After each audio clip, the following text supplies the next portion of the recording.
Bharatpur Bird Sanctuary, now known as Keoladeo National Park, is a vibrant mosaic of wetlands, woodlands, and grasslands in Rajasthan, famous worldwide as a winter haven for migratory birds.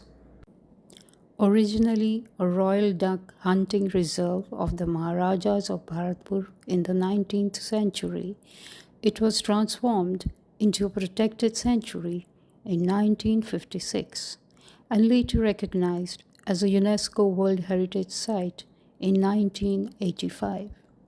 Its shallow marshes, seasonal floods, and meandering streams create ideal breeding and feeding grounds for over 370 bird species.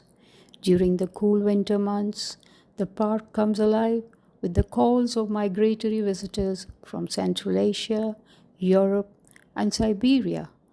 Among them, the graceful Siberian crane, once its most celebrated guest, bar-headed geese, pelicans, storks, and countless waders.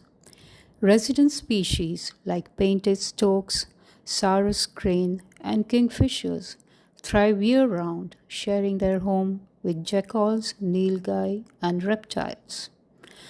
The rich biodiversity is supported by a delicate interplay of aquatic vegetation, open grass patches, and dry scrub, making Bharatpur not just a sanctuary for birds, but a living stage where seasonal dramas of migration, courtship, and survival unfold.